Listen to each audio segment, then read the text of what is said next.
Se encuentra con nosotros César Augusto Ruiz Rojas, profesor de la Universidad Nacional de Colombia.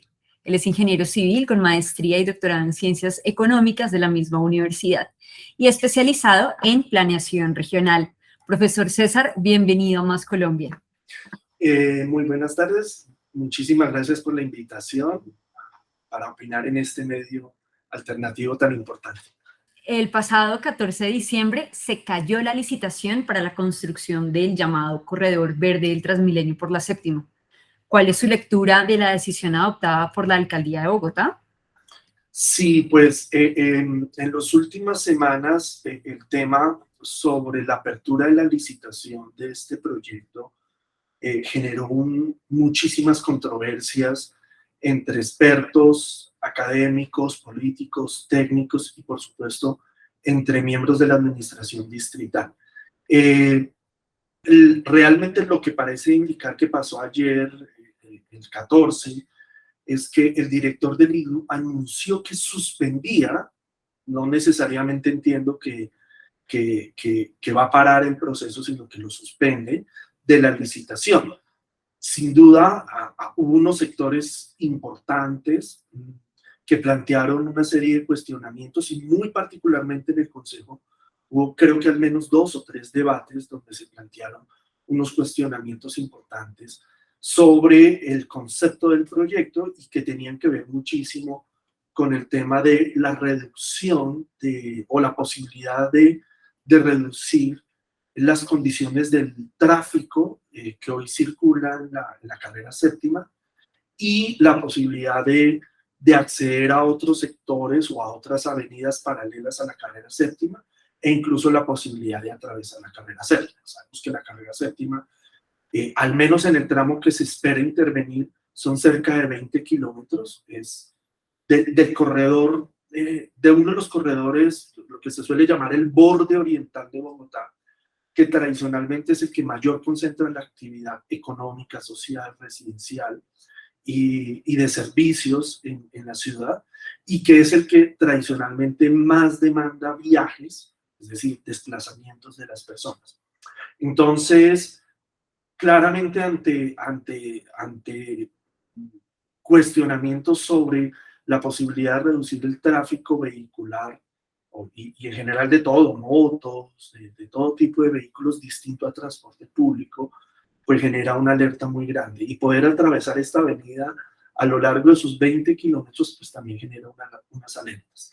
Todo parece indicar, o la menos la justificación que da el director del IDU, es que todavía faltaba desarrollar los prepliegos, que es como una condición para habilitar el proceso contractual, pero pues uno intuitivamente cree que quizás algunos de los cuestionamientos o de los planteamientos que planteaban los que se han venido poniendo a esta propuesta, pues deben tener algún nivel de validez, ¿no?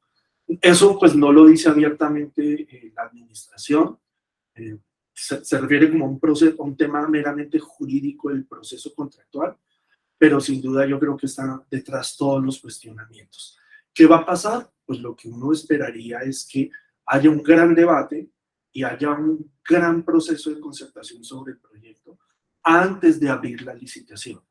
Lo que pasa es que ahí hay un problema muy importante. El próximo año es el último año de la administración de la alcaldesa Claudia López y es un año además electoral, y sacar proyectos, un proyecto, una licitación y ponerlo a andar con obras y con todo lo que significan los impactos de la ejecución de un contrato de este tamaño, se vuelve mucho más crítico en la medida en que el tiempo de la administración distrital se acorte.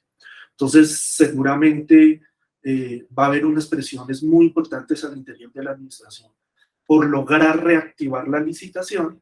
La pregunta que se haría a la sociedad en conjunto es, bueno, ¿y cuál va a ser el proyecto definitivo con el cual se reactivaría la licitación? Que en teoría, no, digamos, el proyecto está andando, simplemente es que se suspende la licitación de las obras. ¿Qué fue lo que le molestó, aparte de la ciudadanía y de los expertos del proyecto? Pues yo creo que el proyecto tiene como una especie de pecado original que va a ser difícil que lo resuelva la administración, y que ha llevado a otra dificultad adicional en la misma línea. ¿Cuál podría uno decir que es este pecado original del proyecto?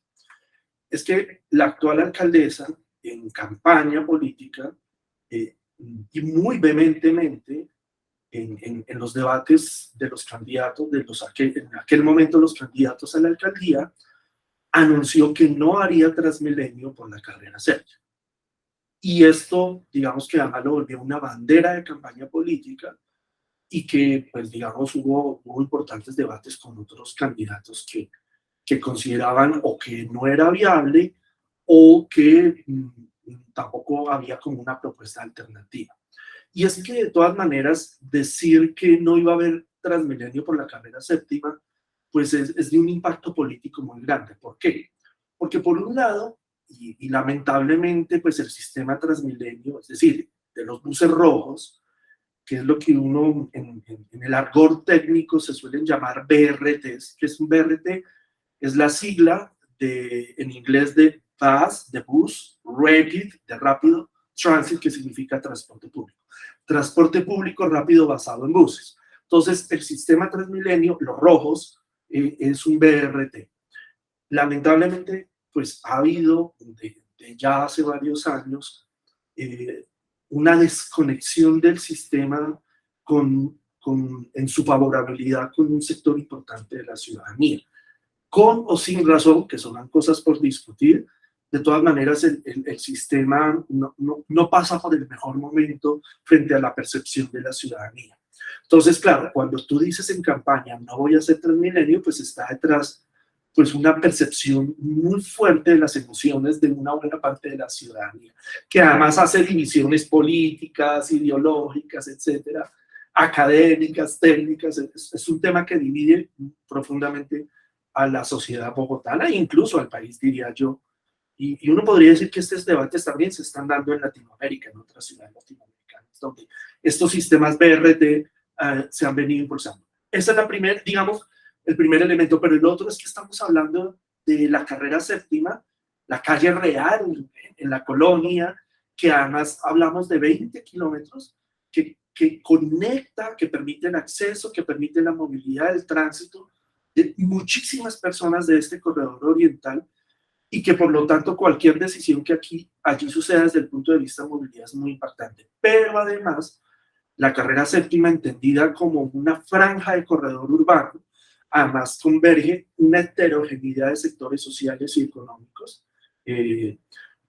patrimonio arquitectónico, patrimonio cultural, una serie de manifestaciones importantes, económicas, sociales y culturales, políticas, y por lo tanto cualquier decisión que se tome sobre esto es muy sensible. Entonces el pecado original consiste en haber lanzado la idea de no Transmilenio por la séptima, con todos estos antecedentes.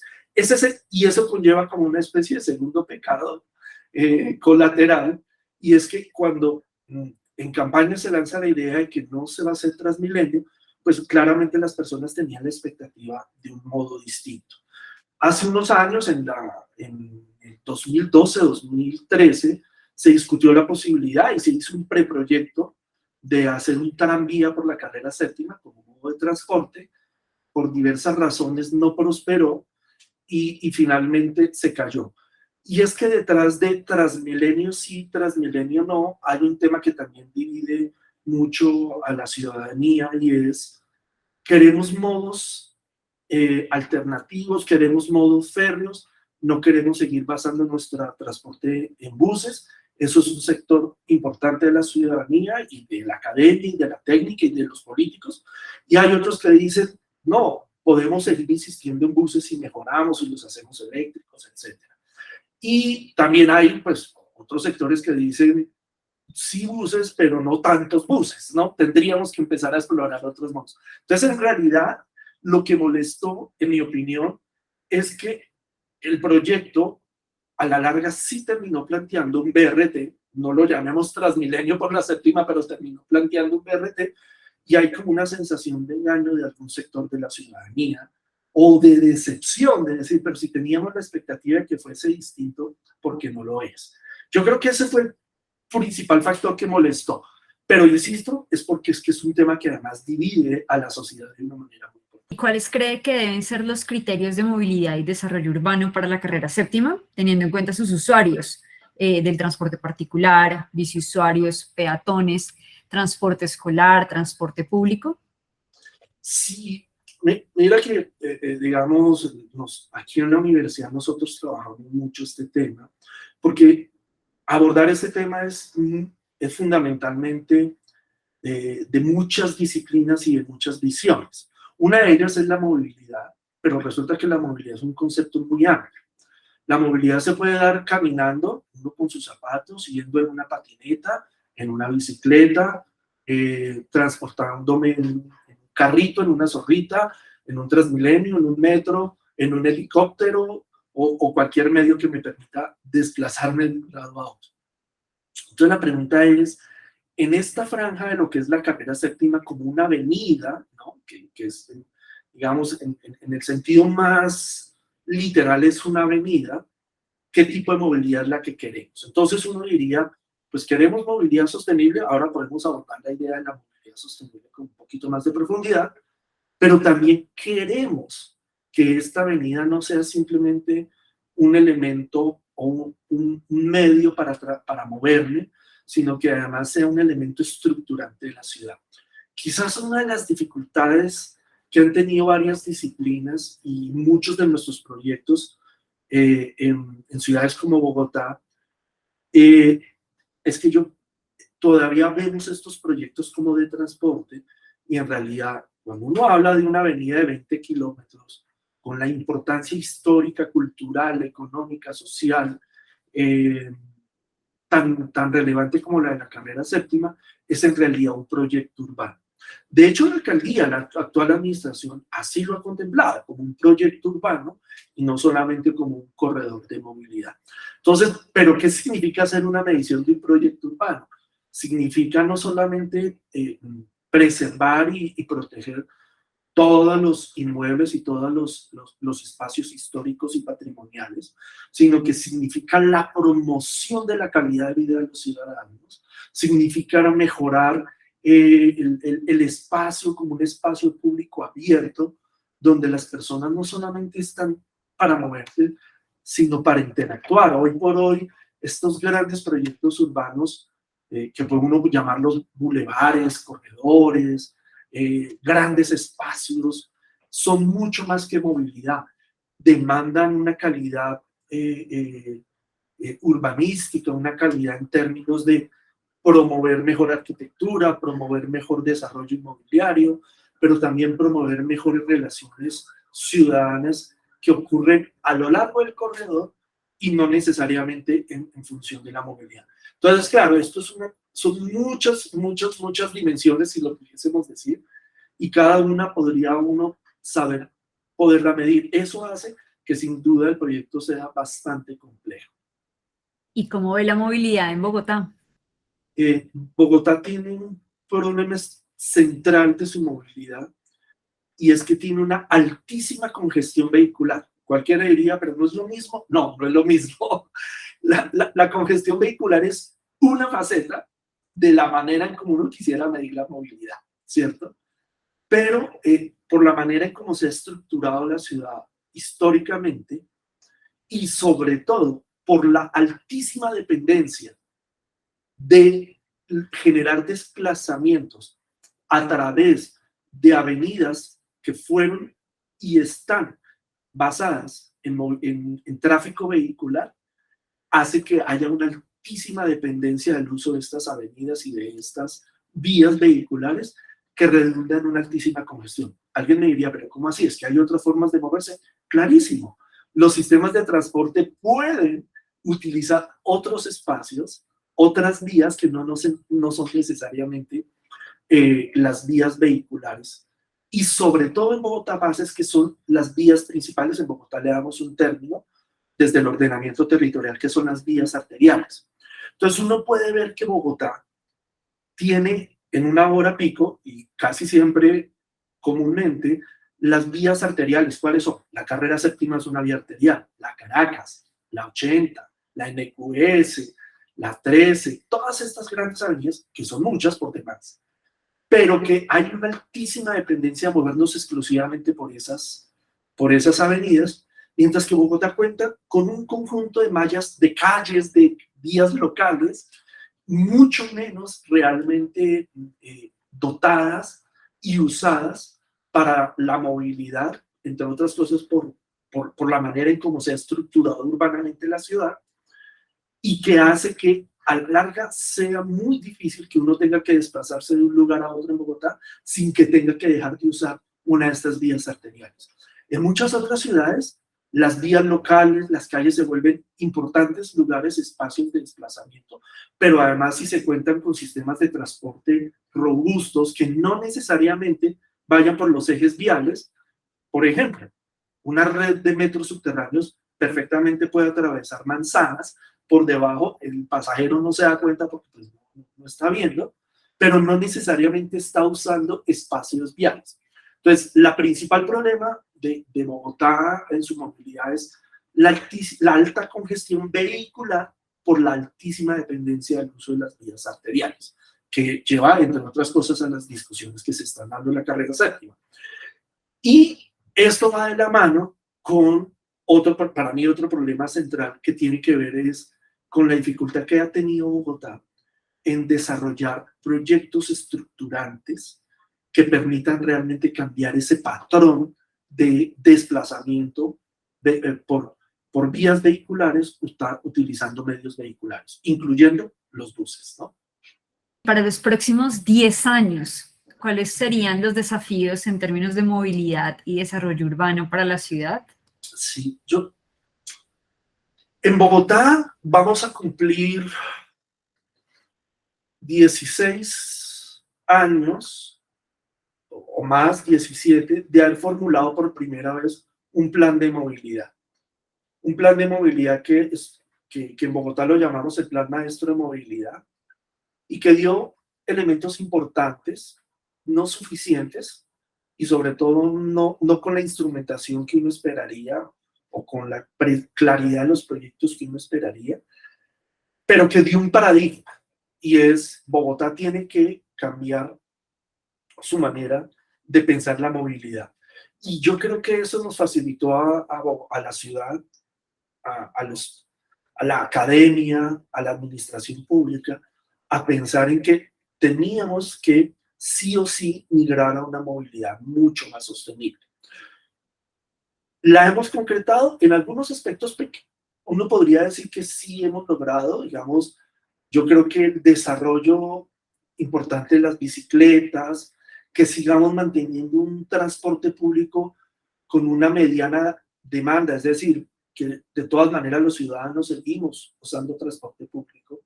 Todo va en la dirección de la movilidad, de esta movilidad sostenible, que hemos venido desarrollando tecnologías y visiones para un tema que es central, que es la seguridad vial, y que es una cosa fundamental, también lo hemos venido abordando. Sin embargo, yo creo que la ciudad sí necesita realmente la estructuración de un plan de movilidad y de transporte y de seguridad vial mucho más concreto, mucho más elaborado, mucho más aplicable, y yo creo que ese debería ser el horizonte de los próximos 10 años, para poder realmente concretar esta necesidad y este anhelo de transformar la movilidad que tenemos hoy en una movilidad más sostenible. Tendríamos muchos otros retos, pero cuando uno dice un plan, no todo, ¿qué se puede resolver con un plan? A veces dice uno nada, pero sí leía yo recientemente algo que decía, un plan no sirve para mucho, pero lo más importante es la planificación. ¿Qué quiere decir esto? Es el ejercicio de pensar hacia futuro. A eso es lo que yo me refiero. Yo no sé, lo ideal sería que un plan funcionara, que un plan fuese aplicable. Yo creo que hay que pensar urgentemente y desarrollar urgentemente un plan real, concreto y aplicable. Creo que en los próximos 10 años, por la manifestación de modos distintos, el crecimiento permanente de la motocicleta, ¿cierto? se ha mantenido y sigue creciendo la bicicleta y empiezan a aparecer otros modos, las patinetas o patinetes que les llaman en algún lado, y quizás empiezan a aparecer otros retos, hace que la calle, el espacio público para la movilidad, se vuelva el escenario más importante de discusión de la ciudad. Porque allí pueden ocurrir cosas fantásticas, pero también pueden ocurrir tragedias. O sea, la mortalidad, la generación de heridos derivados de las altas velocidades, de las imprudencias, de malos diseños de las infraestructuras, de la apropiación de la ciudadanía sobre su responsabilidad y corresponsabilidad en la seguridad vial, nos cuestan vidas de personas, de familiares, las nuestras mismas, o la integridad de las personas. Entonces, la seguridad vial tiene que ser en los próximos 10 años. A mí me gusta en lo personal llamarlo más la seguridad en la movilidad, para hacerlo de una manera más integral, tiene también que ser un eje absolutamente estructurante. Y quizás para mí el tercer reto, y esto pues lo digo por convicción, por sostenibilidad, por eficiencia energética, por la capacidad de mover tanta gente, y es realmente poder desarrollar proyectos férreos masivos para la ciudad y hacia la región. Realmente tenemos que entrar de fondo hacia desarrollar proyectos robustos de transporte, duraderos, que en 50 años podamos seguirlos operando, porque estos pueden en un momento dado resolver problemas de movilidad a millones de personas en la medida, o se la pueden hacer difíciles. Y explíquenos, por favor, qué es la movilidad sostenible. Sí, que lo he mencionado, lo hemos hablado. Incluso mira que la movilidad no es tan fácil a veces de definir. Yo aquí a los estudiantes y en el desarrollo de mis proyectos siempre pongo este tema, que es movilidad, y si le agregamos el apellido sostenible, si es que es un apellido, se vuelve quizás un poco más complejo. Pero uno podría entender que la movilidad es la capacidad y la habilidad de poderse desplazar, ¿sí? Y por lo tanto, cuando hay más movilidad es cuando hay más capacidad, más habilidad, más atributos para poder hacer el desplazamiento, ¿sí? Ahora, ¿qué implica la movilidad? La movilidad implica que yo puedo acceder a los lugares, ¿cierto? Que lo puedo hacer de manera segura, que lo puedo hacer de manera limpia, y lo puedo hacer de manera eficiente en términos energéticos, en términos económicos, en términos de uso de los recursos. Entonces, estos elementos, accesibilidad, seguridad,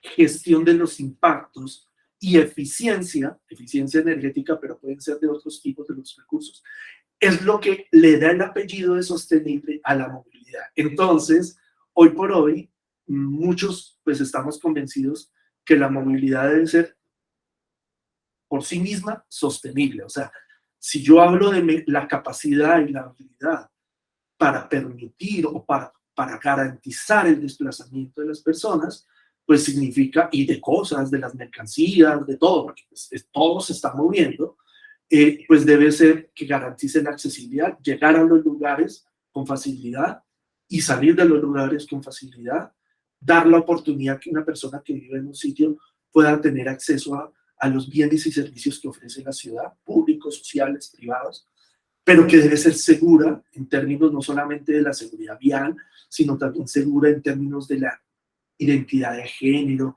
de la cultura, de la edad, de las condiciones sociales, de la confiabilidad hacia donde yo me muevo, que yo me sienta seguro de pasar un puente peatonal o de subirme a un bus o de subirme a un tren, ¿cierto?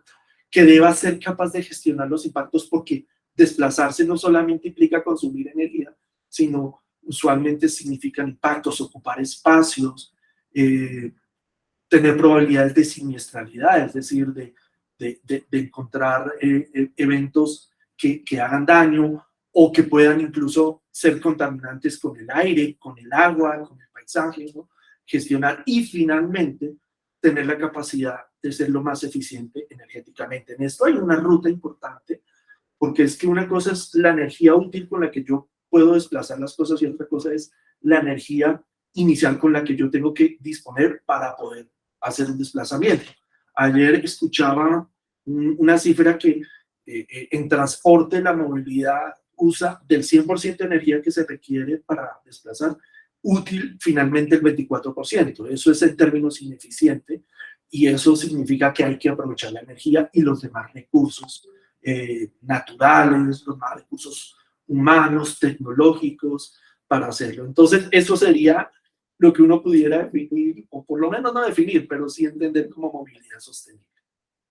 Bueno, este asunto de la movilidad sostenible se convierte en todo un reto para Bogotá, cuyo crecimiento se ha dado de forma exponencial desde el siglo XX. En particular, ¿cuáles son los factores que hacen tan difícil alcanzar una movilidad sostenible en la capital del país? Sí, lo primero es que um, las grandes ciudades como Bogotá, y cuando yo digo Bogotá no es solamente Bogotá urbana, ciudad, sino hablo Bogotá metropolitana, o sea, de la región metropolitana. Hoy por hoy somos cerca de 10 millones de habitantes, ¿no? En esta Bogotá metropolitana. Eso nos pone en la tercera o cuarta metrópoli de Latinoamérica.